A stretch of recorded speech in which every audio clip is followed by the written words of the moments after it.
I always wanted to be an actor, and that's what I always sort of thought I was going to do. I did stand up for the first time when I was 18, and the first time went really well, the second time did not go well. So I didn't really do it again for a couple years, and I studied acting in university.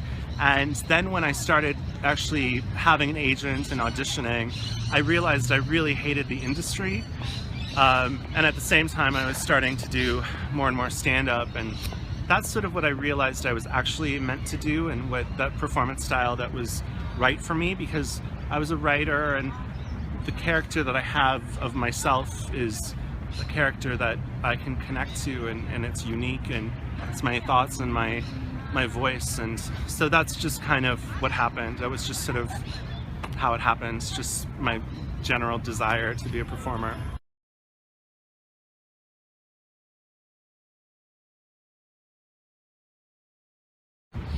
Actually, there's one thing I miss about Canada. I miss that in Canada, people don't ask me where I'm from.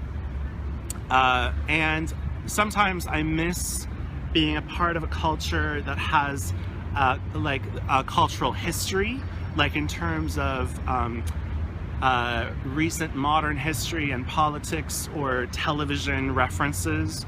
So meeting someone and having a talk about, oh, do you remember that TV show that we used to watch as a kid? Or, oh, do you remember that mayor or that prime minister we had? Or like being able to talk about some sort of shared cultural history.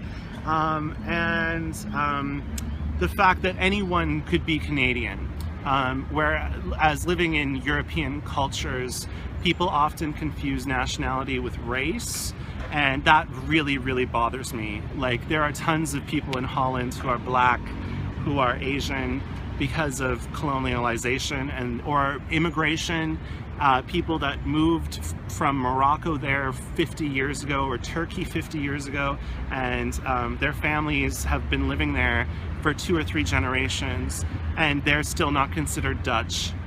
You know, even though they were raised there their entire life, Dutch is their first language, but because they are just a little more brown than what we think Dutch people look like, then everyone, their entire lives, they have to basically justify their nationality. And that is like a thing about European cultures that I really don't like, because in Canada you could be any race or background and you're Canadian, and that's it, you know.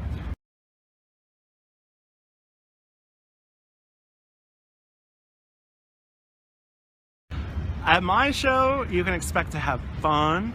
You can expect to like be entertained. I try to create an atmosphere where it's like I'm talking with my best friend. You know, I'm flirty with the gentleman in the audience, and I talk about my views and my life and my travels and my thoughts on people and cultures and identity. And so, you know, it's both you know, intellectual and campy and fun and sassy, and I try to walk that line.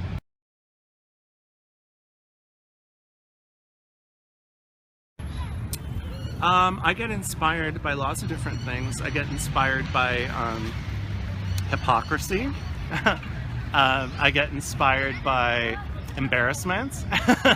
I get inspired by injustice, when I think something has been done that is unfair and I want to sort of ventilate about it. I get inspired by differences, usually differences between cultures or people, that I think is sort of funny. And also I'm inspired by social privilege.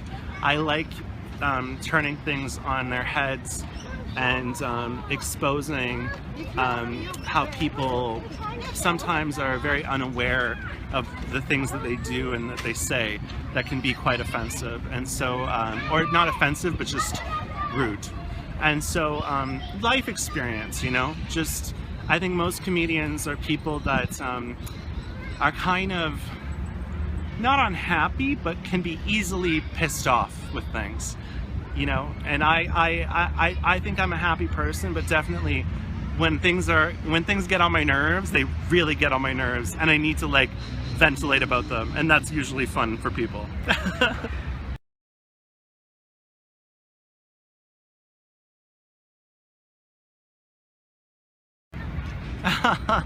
Well, I think people do wonder that, and people don't know exactly people are surprised when they get to know me off stage, and they think, oh wow, you're very different. But I don't think I'm that different. Maybe I'm more of an extreme of myself on stage. I can turn it on, definitely. But that's everyone. Everyone is a more extreme version of themselves. And rightly they should be on stage, because, you know, that's, you know, why else would you want to listen to someone if they weren't being a little more extraordinary than usual, you know? But I think as a person off stage, I am a lot more, I'm a better listener. You know, you do listen as a comedian, but it's a very male form of communication. It's like, shut up, I'm in charge, listen to me right now.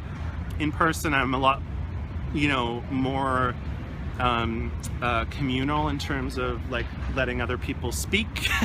I listen and I try to engage with people, and probably I like to, hopefully I'm a little more patient and less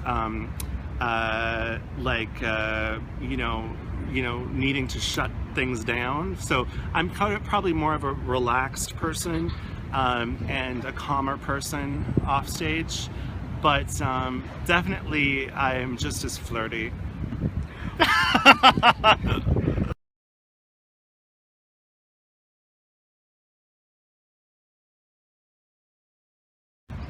Oh, favorite comedians I've worked with. Oh, that's interesting. I tend to get along with the girl comics. Like, I definitely feel lots of camaraderie with them. Dana Alexander is a great comedian. She's rocking it all over the world. Yeah, I like people that are sort of international. I like Damien Clark a lot. He's Australian and he lives in England. I like Jen Brister. She's a British comic. She's very smart, funny. Amelia Jane Hunter is always fun to work with. She's Australian and she's a great host. And yeah, there's a Norwegian comedian, Trina Lise Olsen. She's brilliant and she does character comedy, and she's doing a very popular one-woman show in Norway. She's just wrapping that up. And yeah, there's some great Dutch comedians.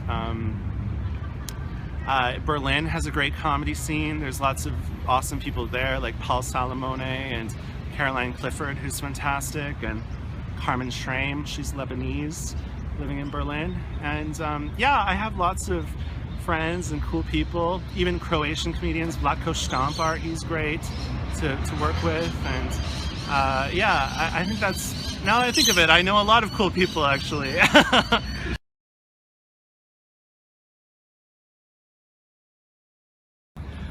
This is my 4th time in Australia. I came when I was 25 on a working holiday visa, and yeah, Australia is a really interesting country.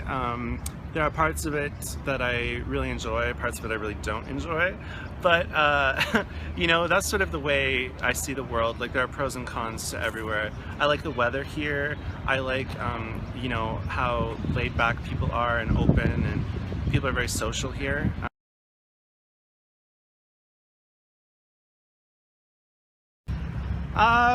I don't know, like doing comedy here is sort of a challenge for me because my act is very international, and I find like Australian comedy can be very colloquial.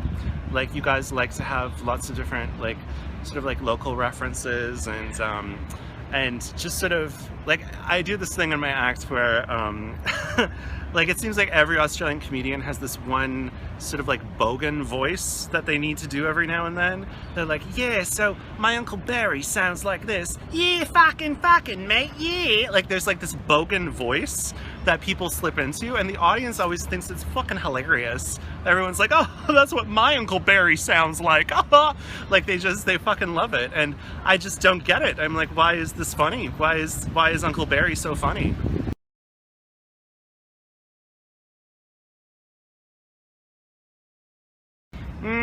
I think that they can be really uninhibited, which is a great thing for a comedy audience. And they're pretty good sports. Like, I think they appreciate self-deprecating humor. They like sort of outrageous things. They're pretty open as a comedy audience, I think.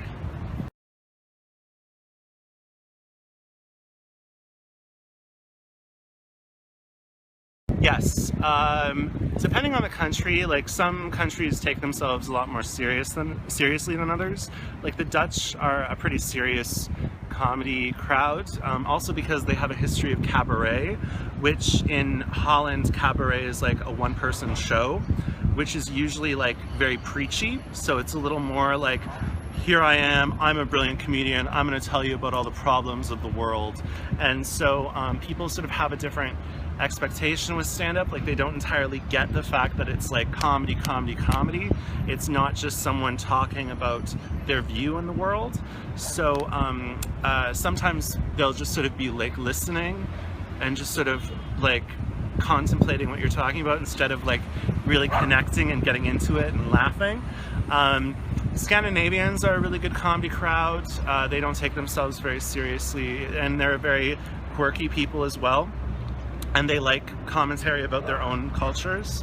The Germans are actually, I think, like a pretty good comedy crowd because they kind of have to have a sense of humor about themselves. Otherwise, they're basically Nazis.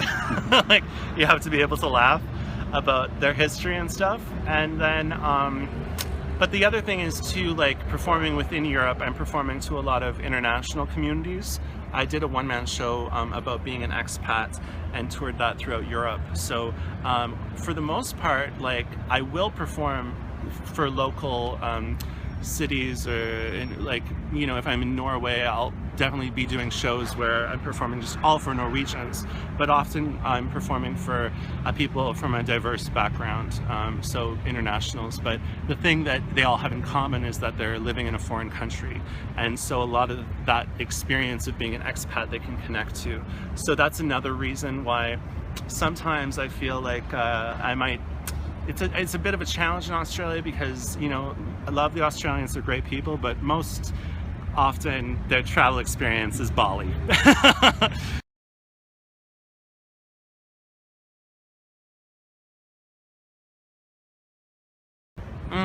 I like a really mixed crowd. I think like usually for my shows, like when my shows are you know, getting sort of, when I'm doing my one-man show on a regular basis, like when I was living in Norway or now in Amsterdam, my crowd is quite diverse. It's usually lots of international people, cool Dutch people, gay people, straight people, old people, young people.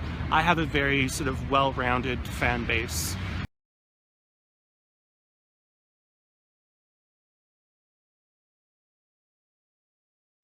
I once performed on a ferry going from Rotterdam to the north of England. And that was probably like the most challenging gig of my life. It was like literally like British families. And I couldn't swear or talk about sex. So basically 90% of my act was gone.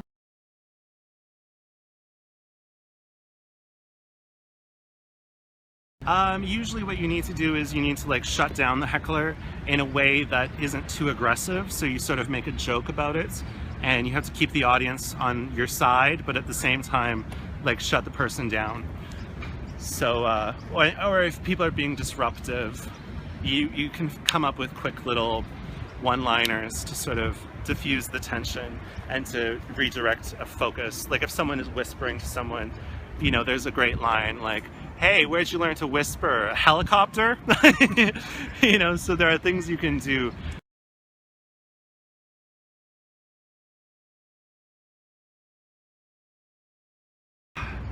You just want me to tell this story? Yeah, I got glasses thrown at me once by a drunk Australian lesbian in Adelaide at a gay arts festival.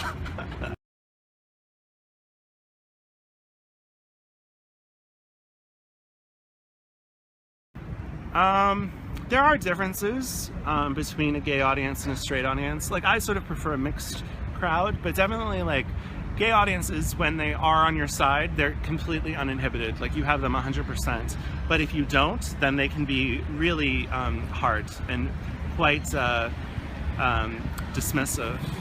But you know, the thing is, I think, like, sometimes stand-up comedy doesn't really work in the gay community because I find socially when gay men are out, they want to be the stars of the night. They want to be able to watch some sort of entertainment like a drag queen or a singer, something where they don't have to pay that much attention, something where they can be, you know, texting or trying to hook up on Grindr, chatting with their friends, having a blast, and they can sort of be the star of the night.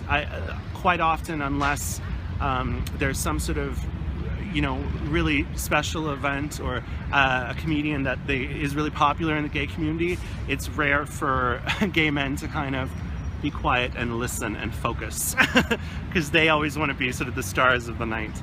So that is one thing that, like, straight people listen pretty well.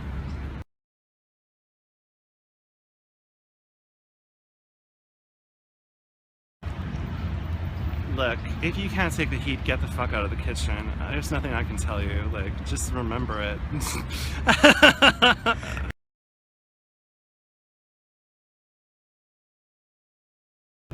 World domination.